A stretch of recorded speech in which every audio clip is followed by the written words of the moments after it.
In this video, I'm going to talk about morning rituals and how they're helpful, why they're helpful. Stick around to the end. I'm going to give you a mega hack. If you like this, please give it a thumbs up. Morning rituals. Why are they important? Well, I want to go through my day in the best way I possibly can.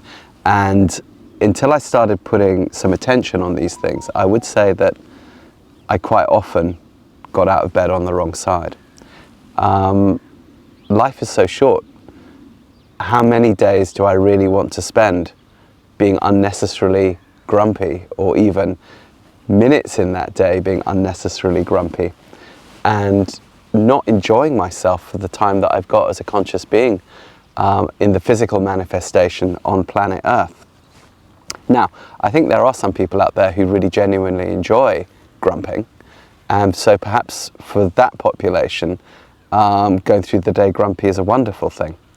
But I don't think that's really true, because they don't seem happy, and there seems to be a fair amount of cortisol involved, stress involved with that, not just for themselves but for other people around. And I've been guilty as charged. I have absolutely been an old grumpy pants, unnecessarily so, and reacting to really, really small things as if they were really, really big things.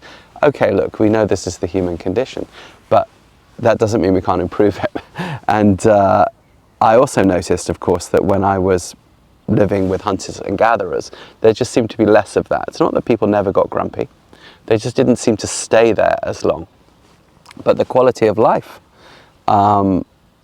in that situation, of course, is so much greater. So people are living in nature, people are moving, people are living in community, and every day is an adventure.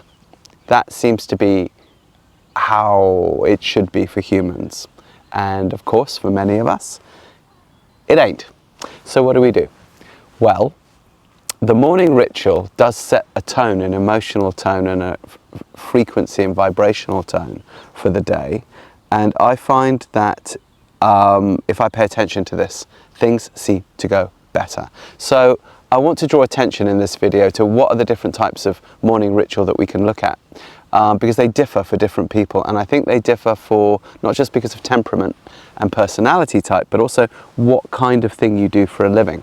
So given that this type of morning ritual thing is rather human to human specific, I'm going to go through mine. I'm going to tell you Ileana's, my wife's, and then we're going to go through different types of ritual that different types of people we know use, and then analyze a little bit why they're different, and then which one might be right for you.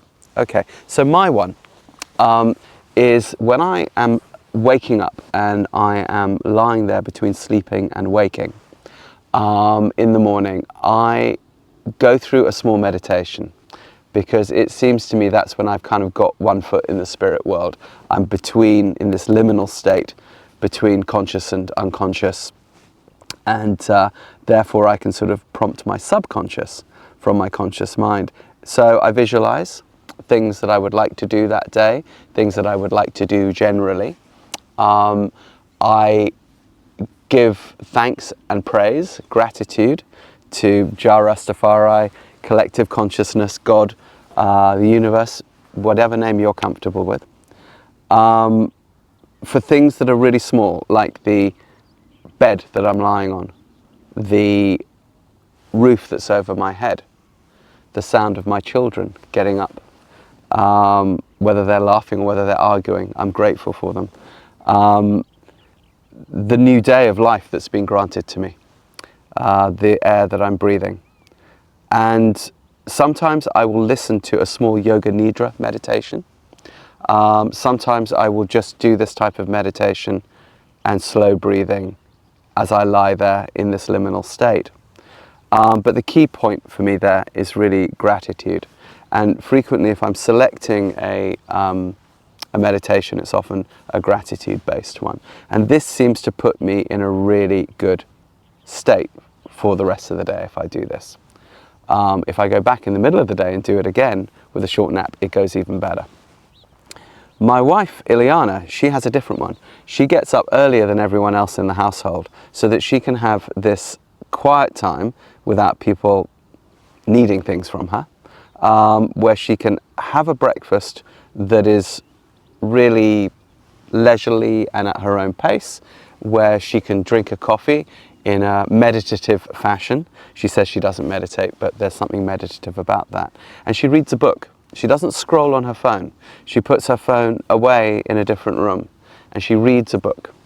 And she finds that this puts her into something of a state where she's ready to then tackle the inevitable challenges that the day will bring in a better way.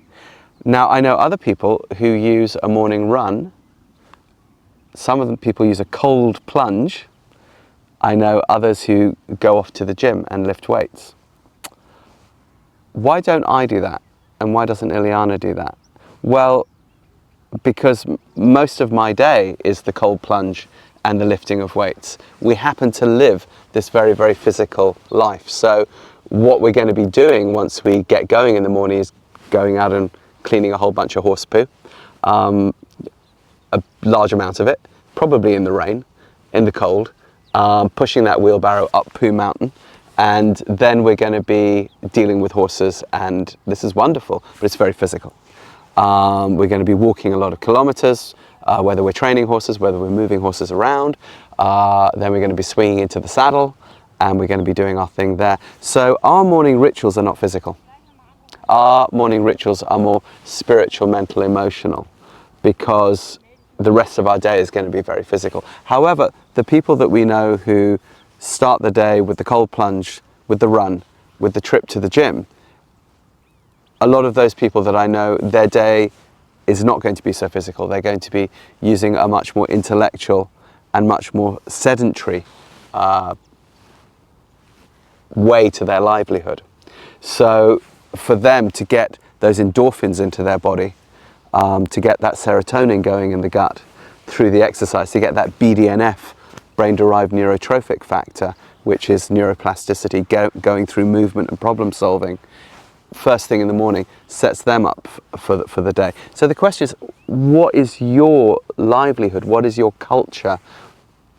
What is your day really composed of? Is your day really, really physical? Well, in that case, maybe it's good to have this meditative kind of morning ritual. Is your day really sedentary but hyper-focused? Then maybe it's better to have something much more physical and endorphin creating.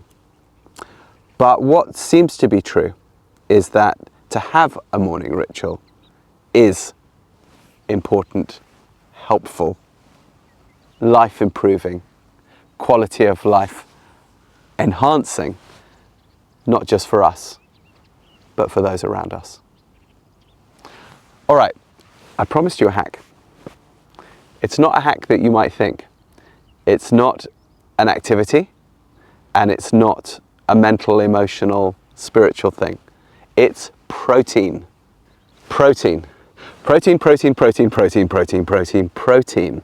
Doesn't have to be meat, fish, or animal-based protein. I know that a lot of you watching will be vegetarian or vegan. If you're going to use plant-based proteins, then you do want to do some research into what are the combinations of plants that give you your best amino acid punch. Because why is protein so good? You're going to be using your brain, not just your body. Your brain is composed of protein. The amino acids that become the neurons that you need to fire all through the day are proteins. The fuel, the base fuel that one needs for mood, for stabilization emotionally and regulation, seems to be protein. We're really hardwired for it, our species, as hunter-gatherers. So we have this thing where we eat too much red meat, sure, because in the hunter-gatherer state, getting red meat's like perhaps a once a month thing, unless you're sort of slowly eating small bits of dried meat. You're much more likely to be opportunistically trapping reptiles, small birds, that sort of thing, and getting it where you can. Plant-based proteins at least in the summertime when things are growing, are actually much more available. Think about wild legumes and that sort of thing, but you need to eat them in larger quantities. When I've been living with hunters and gatherers, we definitely spend a lot of time gathering various types of wild bean and that sort of thing, and certain types of tuber. They don't always grow, so the winter time and the dry season often becomes a time when people are dependent on hunting. But in our modern context, this is a philosophical question. So, but whether you select your protein from meat and fish and poultry, or whether you select it from plants, your brain needs it.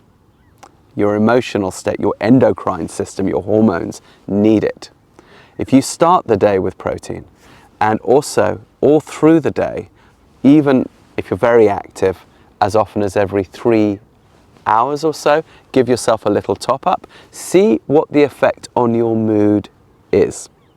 We'd actually love to know what your strategies for this are, and we'd love to know, if you try what we're saying, did it work for you? Put it in the comments below.